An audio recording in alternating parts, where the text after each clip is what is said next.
அனைவருக்கும் வணக்கம். நல்லதே பேசும் ஊடகத்திற்கு உங்களை வரவேற்று மகிழ்வது நான் உங்கள் மதி. மதியுடன் இணைவது நான் உங்கள் ராஜ். இன்னைக்கு செய்தி பார்த்தீங்கன்னா எலெக்ஷன் டேட் வேற அறிவிச்சிருக்காங்க. அதை பத்தி நீ என்ன நினைக்கிறேன்? பார்த்தேன் ராஜுபாய், நானும் ஒரு 5 மணி போல நியூஸ் பார்த்தேன். சரி, 4 மணிக்கெல்லாம் தேர்தல் ஆணையம் வந்து எலெக்ஷன் அறிவிச்சிருக்காங்க. எந்தெந்த மாநிலத்துல எந்தெந்த டேட்ல எலெக்ஷன் நடக்குதுண்ணா, அதை பத்தி கொஞ்சம் சொல்லலாம். மொத்தம் 5 மாநிலத்துக்கு அறிவிச்சிருக்காங்க ராஜுபாய். ஓகேண்ணா. ஃபர்ஸ்ட் 3 மாநிலத்துக்கு பார்த்தீங்கன்னா ஏப்ரல் 9ஆம் தேதி எலெக்ஷன் முடிஞ்சிருது. கேரளா, அசாம், புதுச்சேரி இது 3 மாநிலத்துக்கு பார்த்தீங்கன்னா ஏப்ரல் 9ஆம் தேதி ஒரே கட்டமாக வந்து எலெக்ஷன் முடிச்சிடறாங்க. அடுத்து பார்த்தீங்கன்னா மேற்கு வங்காளத்துக்கு வந்து ஏப்ரல் 23ஆம் தேதி 29ஆம் தேதி 2 கட்டமாக நடத்துகிறாங்க. தமிழ்நாட்டுக்கு பார்த்தீங்கன்னாக்கா ஒரே கட்டமாக ஏப்ரல் 23 அன்னைக்கு எலெக்ஷன் முடிஞ்சிருது. மொத்தம் 29ஆம் தேதி, அதாவது மேற்கு வங்காளத்துக்கு வந்து 29ஆம் தேதி முடியுது. 29ஆம் தேதி முடிஞ்ச உடனே அதோட ஒரு 4-5 நாள் கேப் இருக்கு. கரெக்டா மே 4ஆம் தேதி பார்த்தீங்கன்னா வாக்கு எண்ணிக்கை. இப்போ மேற்கு வங்கத்துல மட்டும் ஏன்னா 2 கட்டமா தேர்தல் நடந்துட்டு இருக்கு, அதை பத்தி சொல்லலாம் கொஞ்சம். அதாவது ராஜுபாய், எலெக்ஷன் கமிஷனுக்கு பார்த்தீங்கன்னா இன்டெலிஜென்ஸ் ரிப்போர்ட் வரும் எலெக்ஷன் அறிவிக்கிறதுக்கு முன்னாடியே. எந்தெந்த ஸ்டேட்ல எப்படி பிரச்சனைக்குரிய பகுதி எதனா இருக்கா, ஏதாவது பிரச்சனை வர்றதுக்கு வாய்ப்பு இருக்கா அப்படின்ற மாதிரி இன்டெலிஜென்ஸ் ரிப்போர்ட் கொடுப்பாங்க சென்ட்ரல் கவர்மெண்ட்லேருந்து. அது போல் அந்த ரிப்போர்ட்டை படிச்சுட்டு அவங்க மொத்தமாக அனலைஸ் பண்ணிட்டு அப்புறம் தான் எலெக்ஷனே அறிவிப்பாங்க. அந்த ஏன் மேற்கு வங்காளத்துக்கு மட்டும் பார்த்தீங்கன்னா 2 கட்டமாக நடக்குதுன்னா, அங்கே ஏதாவது பிரச்சனைக்குரிய பகுதின்னு அனலைசிஸில் வந்து தெரிஞ்சிருக்கும். அதனால பார்த்தீங்கன்னா 2 கட்டமாக அங்கே நடத்துகிறாங்க. ஏதோ பிரச்சனைக்குரிய பகுதி, ஏதாவது மாவட்டம் ஏதாவது இருக்கும், அங்கே இருக்கிற தொகுதியில் எதனா ஒரு தொகுதி வந்து பிரச்சனைக்குரிய பகுதிகளாக இருக்கும். அதனால தான் 2 கட்டமாக பிரிக்கிறாங்க. ஏன் 2 கட்டமாக பிரிக்கிறாங்கன்னா, இப்போ 5 மாநிலத்துக்கு வந்து போலீஸ்லேருந்து துணை ராணுவ படையிலேருந்து எல்லாத்தையும் யூஸ் பண்ணுவாங்க. எல்லா ஸ்டேட்லேயும் வந்து துணை ராணுவ படை வந்து அங்கே பயன்பாட்டில் இருக்கிறதால அங்கே வந்து ஃபோக்கஸ் போட முடியாது மேற்கு வங்காளத்தில். 2 கட்டமாக நடத்தினா கொஞ்சம் ஈஸியாக இருக்கும், வேலைப்பளு வந்து கொஞ்சம் குறைவாக இருக்கும். அதனால 2 கட்டமாக பிரித்து நடத்துகிறாங்க, வேற ஒன்றும் இல்லை. இப்போ 5 மாநிலத்திலுமே வந்து தனித்தனியாக எலெக்ஷன் டேட் இருக்குது. ஆனால் ரிசல்ட் வந்து மே 4ஆம் தேதி 5 மாநிலத்துக்கும் ரிசல்ட் 4ஆம் தேதி தானே? மே 4ஆம் தேதி தானே? ஆமாம், மே 4ஆம் தேதி தான் ஒரே கட்டமாக வந்து ரிசல்ட்டை வந்து 5 மாநிலத்துக்கும் மே 4ஆம் தேதி அறிவிச்சு. இப்போ எலெக்ஷன் கமிஷன் வந்து பவர் எல்லாத்தையும் எடுத்துக்கிட்டு தான் சொல்கிறாங்க. இப்போ முதல்வருக்கு பவர் இருக்கா இல்லையாண்ணா? நிச்சயமாக முதல்வருக்கு இப்பவும் அதிகாரம் இருக்குது ராஜுபாய். அதாவது இப்போ இருக்கிற அரசை பார்த்தீங்கன்னா காபந்து அரசுன்னு சொல்லுவாங்க. அதாவது எலெக்ஷன் கமிஷன் வந்து 4 மணிக்கு எலெக்ஷன் அறிவிச்சது இல்லை, அதுக்கப்புறம் வந்து ஃபுல் பவரை வந்து எலெக்ஷன் கமிஷன் எடுத்துக்கும். ஆனால் வந்து முதல்வர்னு ஒருத்தவங்க இந்த தமிழ்நாட்டுக்கு வேணும் இல்லை, தமிழ்நாடு மட்டும் இல்லை, அந்த 5 மாநிலத்துக்கும் வேணும். அதனால பார்த்தீங்கன்னாக்கா இப்போ இருக்கிற அரசு பேர் காபந்து முதல்வர். அதாவது அடுத்த முதல்வர் எலெக்ஷன் நடந்து முடிஞ்சு இது எலெக்ஷன் ரிசல்ட் வந்து வர வரலையும் இவர் தான் முதல்வராக இருப்பார். இவர் ஃபர்தரா வந்து ரிசைன் பண்ற வரையிலும் இவர் தான் முதல்வர். காப்பந்து முதல்வர் சொன்னாங்கண்ணா, காப்பந்து முதல்வர்னா என்ன, அதை பத்தி சொல்லலாம். காபந்து முதல்வர்னா வேற ஒன்றும் இல்லை ராஜுபாய். அதாவது 4 மணிக்கு வந்து எலெக்ஷன் கமிஷன் வந்து எலெக்ஷன் அறிவிச்சிட்டாங்கல்ல, அதுக்கப்புறம் வந்து முழு அதிகாரமும் எலெக்ஷன் கமிஷன் கிட்ட போயிடுச்சுன்னு சொல்லுவாங்க பொதுவாக பார்த்தீங்கன்னா.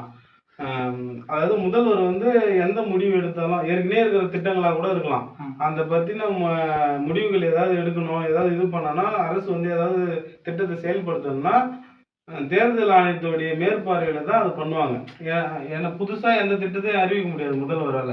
ஏற்கனவே இருக்கிற திட்டங்களை செயல்படுத்துறதுக்கும் தேர்தல் ஆணையத்துடைய மேற்பார்வையில தான் சிலதை செய்வாங்க. இப்போ அதுதான் வந்து காபந்து முதல்வர். அடுத்த ஆட்சி வருது இல்லை, அடுத்த எலெக்ஷன் வருது இல்லை, எலெக்ஷன் முடிஞ்சு ரிசல்ட் வந்ததுக்கு அப்புறம் அடுத்த முதல்வர் இவர் ஃபர்தரா ரிசைன் பண்ணிட்டு போற வரையிலும் இவர் தான் இந்த தமிழ்நாட்டை வந்து ஆட்சி செய்யறதா கணக்கு பொதுவா சட்ட விதிகளின்படி. இப்போ நடந்து நடைமுறையில் இருக்கிற சட்டமும் இல்ல புதுசா கொண்டு வர சட்டமும் தேர்தல் ஆணையத்தின் மேற்பார்வையில் தான் கொண்டு வரணும். சட்டம் இல்ல, அதாவது திட்டம். சட்டம் இல்ல, சட்டம்லாம் இதுக்கப்புறம் எதுவும் பண்ண முடியாது. திட்டம் ஏதாவது புதுசா திட்டங்கள் பண்றதுலாம் பண்ண முடியாது. ஏற்கனவே இருக்கிற திட்டங்களை பண்றதுக்கு வந்து எலெக்ஷன் கமிஷனுடைய மேற்பார்வையில தான் பண்ணுவாங்க. அவங்களுடைய அதான் அவங்களுக்கு தெரியப்படுத்தணும், இந்த திட்டம் ஏற்கனவே இருக்குது, இதை நாங்கள் பண்ண போறோம் அப்படின்றத தெரியப்படுத்தணும். ஏன்னாக்கா அவங்களுடைய அதிகாரத்தை பயன்படுத்தி ஏதாவது துஷ்பிரயோகம் ஏதாவது பண்ணிடணும். அதாவது அவங்களுடைய அதிகாரத்தை பயன்படுத்தி ஏதாவது இப்போ உனக்கு ஒரு ஏதாவது ஒரு பெனிஃபிட் பண்ணி கொடுத்து ஓட்டு வாங்கிடக்கூடாது அப்படின்றதுக்காக வந்து எலெக்ஷன் கமிஷன் வந்து அதை தீவிரமா கண்காணிப்பாங்க. இப்பவும் ஐயா ஸ்டாலின் தான் முதல்வர். அவர் வந்து அடுத்த முதல்வர் வர வரையிலும் இவர் தான் முதல்வராக இருப்பார். இவர் ரிசைன் பண்ணிட்டு போற வரையிலும். இப்போ தேர்தல் நடைமுறை விதிகளை பத்தி கொஞ்சம் சொல்லலாம். தேர்தல் நடத்தை விதிமுறைகள்லாம் வேற ஒன்றும் இல்லை ராஜுபாய். அதாவது பார்த்தீங்கன்னா, தேர்தல் ஆணையத்துக்கு வந்து இந்த எலெக்ஷன் நடத்துறாங்கல்ல, அந்த டைம்ல எந்த விதமான அசம்பாவிதமான பிரச்சனைகளும் வந்துடக்கூடாது. அதுக்காக பார்த்தீங்கன்னா வந்து சில வரையறை வந்து தேர்தல் ஆணையம் கொடுக்கும். அதில் முக்கியமான ஒரு சில விஷயம் மட்டும் நம்ம பார்த்துருவோம். முக்கியமான விஷயம் பார்த்தீங்கன்னா, கேஷ் வந்து 50,000 ரூபாய்க்கு மேலே வந்து எடுத்துகிட்டு போகக்கூடாது. 50,000 ரூபாய்க்குள்ளே தான் எடுத்து போகணும். அந்த 50,000 ரூபாய், அதாவது 50,000 ரூபாய்க்குள்ளனாக்கா நான் 49,000 எடுத்து போகலாம் சொல்லக்கூடாது. ஒரு டவுட் உங்க மேலே வந்துச்சுனாலே எலெக்ஷன், அதாவது இப்போ தேர்தல் பறக்கும் படை வந்து ரவுண்ட்ஸில் இருப்பாங்க. அவங்க கிட்ட மாட்டிக்கணும்னா அவங்க கண்டிப்பாக வந்து அந்த பணத்தை பறிமுதல் பண்ணுவாங்க. ஏன்னு பார்த்தீங்கன்னா, பணப்பட்டோட ஓட்டுக்கு காசு கொடுப்பாங்கல்ல, அந்த மாதிரி எந்த ஒரு விஷயமும் நடக்கக்கூடாது. யாரும் வந்து காசு கொடுத்து ஓட்டு வாங்கிடக்கூடாது. அதில் வந்து தீவிரமாக கண்காணிப்பாங்க. அதுக்காக சில விதிமுறைகள் பண்ணுவாங்க. அதே மாதிரி வந்து சில இடத்துல வந்து பிரச்சனைக்குரிய பகுதின்னு சில இது இருக்கும். அந்த பகுதியில் எந்த பிரச்சனையும் வர்றதுக்கு அந்த பகுதிக்கு சிறப்பு.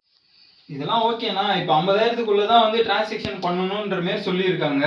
இப்போ மெடிக்கல் எமர்ஜென்சி, இப்போ ஆல்ரெடி கல்யாணம் வச்சிருக்கவங்களாம், இவங்களாம் என்ன பண்றது? அதெல்லாம் வேற ஒன்றும் இல்லை ராஜுபாய். பணத்தை வந்து கையில தான் எடுத்துன்னு போகக்கூடாது. ஏன்னா அதுக்கு உரிய ஆவணம் வேணும். இப்போ ஒருத்தங்கிட்ட கடன் வாங்கியிருப்பான், அவங்ககிட்ட ஆவணம் எல்லாம் கேட்க முடியாது. அதனால வந்து பணத்தை வந்து பொதுவாக வந்து டிஜிட்டல் பரிவர்த்தனை பண்ணுங்க. இன்னைக்கு வந்து ஒரு டீ கடையில் போனா கூட டிஜிட்டல் பரிவர்த்தனை உண்டு. ஒரு ஆட்டோக்கு போனா கூட 15 ரூபா வந்தாலும் 5 ரூபா வந்தாலும் டிஜிட்டல் பரிவர்த்தனை பண்ணலாம். பொதுவா ஏடிஎம் கார்டு வச்சுங்க, மேக்சிமம் கார்டு யூஸ் பண்ணுங்க. அப்படி கார்டு யூஸ் பண்ண முடியாத இடத்துல டிஜிட்டல் பரிவர்த்தனை யூஸ் பண்ணுங்க. அப்படியும் உங்களுக்கு வந்து காசு தான் வேணும், கையில காசு தான் வேணும் அப்படின்னாக்கா லிமிட்டா எடுத்துப்பாங்க. ஒரு 1000 ரூபாவோ 2000 ரூபாவோ ஒரு 10,000 ரூபாய்க்குள்ள லிமிட் எடுத்து போனா அதெல்லாம் பெரிய இது தேவையில்லை. மக்களே எல்லாருக்கும் தேர்தல் அறிவிச்சிட்டாங்கன்னு நல்லா இவ்வளோ டீட்டெயிலாக சொல்லிட்டு வந்தோம்.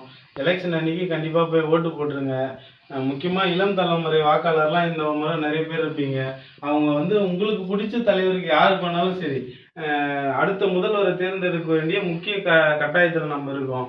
அதனுடைய அந்த கட்டாயத்தின் பேரில் வந்து நீங்கள் வந்து கண்டிப்பாக போய் உங்களுடைய அடிப்படை உரிமையான வாக்கு செலுத்துறது வந்து கண்டிப்பாக போய் ஓட்டு போட்டுருங்க. நன்றி, வணக்கம். என்பது இந்திய குடிமகனின் அடிப்படை உரிமையாகும். அதை வந்து நீங்க யாரும் மறக்காம ஓட்டு போட்டுருங்க. அன்னைக்கு வந்து அரசு விடுமுறையா இருக்கும். கண்டிப்பா இன்னும் அனௌன்ஸ் பண்ணல, அனௌன்ஸ் பண்ணுவாங்க. அதனால மறக்காம எல்லாம் ஓட்டு போட்டுருங்க. நன்றி, வணக்கம்.